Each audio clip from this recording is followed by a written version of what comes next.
স্বাগত যাচাই ভিত্তিক অনুষ্ঠান ফ্যাক্ট স্ক্যানারে, যেখানে আমরা সোশ্যাল মিডিয়া ও অনলাইনে ভাইরাল হওয়া দাবিগুলো যাচাই করে থাকি।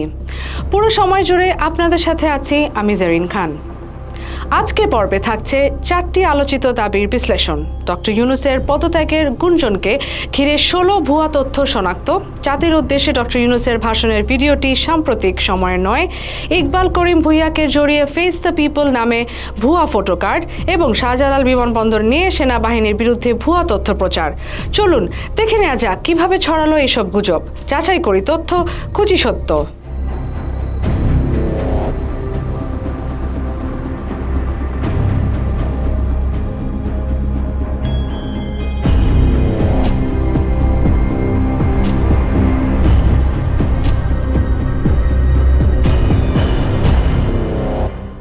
কেস 1, ডক্টর ইউনূসের পদত্যাগের গুঞ্জনকে ঘিরে 16 ভুয়া তথ্য শনাক্ত। প্রধান উপদেষ্টা ডক্টর মোহাম্মদ ইউনূস গত 22 মে উপদেষ্টা পরিষদের নিয়মিত বৈঠকে তার পদত্যাগের ভাবনার কথা জানান। এই ইস্যুকে কেন্দ্র করে ভুয়া তথ্যের প্রবাহ লক্ষ্য করেছে ফ্যাক্ট চেকিং প্রতিষ্ঠান রিউমার। 22 থেকে 25 মে এই 4 দিনে ডক্টর ইউনূস পদত্যাগের গুঞ্জনকে ঘিরে অন্তত 16টি ভুয়া তথ্য শনাক্ত করে প্রতিষ্ঠানটি। ডক্টর ইউনূসের পদত্যাগের গুঞ্জন ইস্যুতে প্রকাশিত ফ্যাক্ট চেকগুলো বিশ্লেষণ করে দেখা যায়, এসব ভুয়া তথ্যের মধ্যে ডক্টর ইউনূসকে 8টিতে, উপদেষ্টা আসিফ নজরুলকে 1টিতে, উপদেষ্টা ওয়াহিদুদ্দিন মাহমুদকে জড়ানো হয়েছে 1টিতে। এছাড়া এনসিপির আহ্বায়ক নাহিদ ইসলামকে জড়িয়ে 1টি, হাসনাত আবদুল্লাহকে জড়িয়ে 2টি এবং তাসনিম জারাকে জড়িয়ে 1টি ভুল তথ্য প্রচার করা হয়েছে। জামায়াতে ইসলামের আমির ডাক্তার শফিকুর রহমানকে জড়িয়েও 1টি ভুল তথ্যের প্রচার হয়। একই ইস্যুতে জড়িয়েছে সেনাবাহিনীর নামও, জড়ানো হয়েছে সশস্ত্র বাহিনীকেও, ছড়িয়েছে হাল আমলের প্রযুক্তির আধুনিক সংরক্ষণ ডিপফেক ভিডিও। ভুয়া এসব তথ্য বিশ্লেষণে রিউমার স্ক্যানার দেখেছে 16টি ফ্যাক্ট চেকের মধ্যে 7টিই ছিল রাজনৈতিক নেতৃবৃন্দের বক্তব্য সংক্রান্ত। এসবের মধ্যে কিছু বক্তব্য বিকৃত করে প্রচার করা হয়েছে, আবার এমন কিছু বক্তব্য প্রচার করা হয়েছে যা তারা বলেননি। এসব ভুয়া তথ্য প্রচারে ব্যবহার হয়েছে গণমাধ্যমের ভুয়া ফটো কার্ড। এর বাইরে 5টি ঘটনায় পুরনো ভিডিও ব্যবহার করে তা ডক্টর ইউনূসের সাম্প্রতিক পদত্যাগ ইস্যুর প্রেক্ষাপটে প্রচার করতে দেখা গেছে।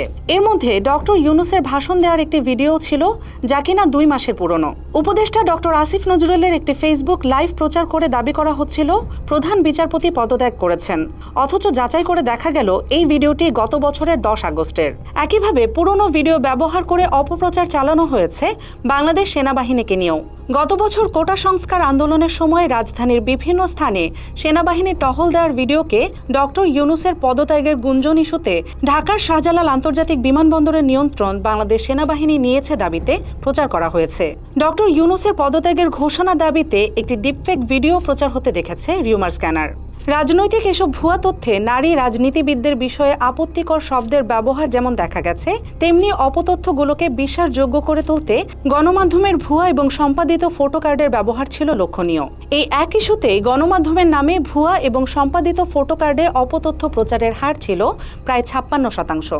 অপতথ্য ছড়াতে ব্যবহার হয়েছে কালের কণ্ঠ, বিবিসি বাংলা, যমুনা টিভি, সমকাল, যুগান্তর ও ফেস দ্য পিপলের ভুয়া ও সম্পাদিত ফটো কার্ড। কেস 2, জাতির উদ্দেশ্যে ডক্টর ইউনূসের ভাষণের ভিডিওটি সাম্প্রতিক সময়ের নয়। গত 22 মে উপদেষ্টা পরিষদের নিয়মিত বৈঠক শেষে অনির্ধারিত আলোচনায় অন্তর্বর্তী সরকারের প্রধান উপদেষ্টা অধ্যাপক ডক্টর মোহাম্মদ ইউনূস দেশের সার্বিক পরিস্থিতি নিয়ে অন্য উপদেষ্টাদের সঙ্গে বৈঠকে দেশের বিরাজমান পরিস্থিতিতে ক্ষোভ ও হতাশা প্রকাশ করে পদত্যাগের বিষয়ে কথা বলেন। এরই প্রেক্ষিতে বর্তমানে কয়দিনে দেশের যে পরিস্থিতি চলছে সেই বিষয়ে জাতির উদ্দেশ্যে ভাষণ দিচ্ছে প্রধান উপদেষ্টা ডক্টর ইউনূস শীর্ষক ক্যাপশনে একটি ভিডিও সামাজিক মাধ্যমে প্রচার করা হয়েছে। তবে রিউমার স্ক্যানারের অনুসন্ধানে জানা যায়, প্রচারিত ভিডিওটি সাম্প্রতিক সময়ে জাতির উদ্দেশ্যে ডক্টর ইউনূসের ভাষণের দৃশ্য নয়, বরং গত মার্চে স্বাধীনতা দিবস ও ঈদ উল ফিতরের শুভেচ্ছা জানিয়ে জাতির উদ্দেশ্যে দেয়া ভাষণের ভিডিওকে উক্ত দাবিতে প্রচার করা হয়েছে। এ বিষয়ে অনুসন্ধানে মূলধারার ইলেকট্রনিক গণমাধ্যম সময় টিভির ইউটিউব চ্যানেলে 25 মার্চ জাতির উদ্দেশ্যে প্রধান উপদেষ্টার ভাষণ, চিফ অ্যাডভাইজার ডক্টর ইউনূস, সময় টেলিভিশন শীর্ষক শিরোনামে প্রকাশিত একটি ভিডিও খুঁজে পাওয়া যায়। উক্ত ভিডিওর সাথে আলোচিত দাবিতে প্রচারিত ভিডিওটির 29 মিনিট 21 সেকেন্ড অংশ থেকে 33 মিনিট 36 সেকেন্ডের অংশের মিল রয়েছে। পরবর্তীতে একই ঘটনায় মূলধারার গণমাধ্যম যুগান্তরে গত 25 মার্চ, আবারও বলছি ডিসেম্বর থেকে জুনের মধ্যে নির্বাচন, প্রধান উপদেষ্টা শীর্ষক শিরোনামে প্রকাশিত একটি প্রতিবেদন পাওয়া যায়। উক্ত প্রতিবেদন থেকে জানা যায় 25 মার্চ জাতির উদ্দেশ্যে দেয়া ভাষণে প্রধান উপদেষ্টা বলেন, নির্বাচনের ব্যাপারে আমি আগেও বলেছি, আবারও বলছি, এবছর ডিসেম্বর থেকে আগামী বছরের জুনের মধ্যে নির্বাচন হবে। আমরা চাই আগামী নির্বাচনটি বাংলাদেশের ইতিহাসের সবচাইতে অবাধ, সুষ্ঠু ও গ্রহণযোগ্য নির্বাচন হোক। এজন্য নির্বাচন কমিশন সব ধরনের প্রস্তুতি নিতে শুরু করেছে। রাজনৈতিক দলগুলো ব্যাপক উৎসাহ, উদ্দীপনায় নির্বাচনের জন্য তৈরি হতে শুরু করবে বলে আশা করছি। অতএব স্বাধীনতা দিবস ও ঈদ উল ফিতরের শুভেচ্ছা জানিয়ে জাতির উদ্দেশ্যে দেয়া ভাষণের ভিডিওকে সাম্প্রতিক দাবিতে প্রচার করা হয়েছে, যা বিভ্রান্তিকর। কেস 3, ইকবাল করিম ভূঁইয়াকে জড়িয়ে ফেস দ্য পিপলের নামে ভুয়া ফটো কার্ড। সম্প্রতি সাবেক সেনাপ্রধান ইকবাল করিম ভূঁইয়ার মন্তব্য দাবিতে ডক্টর ইউনূস দেশ ছাড়ার প্রস্তুতি নিয়ে সঠিক কাজটি করেছেন।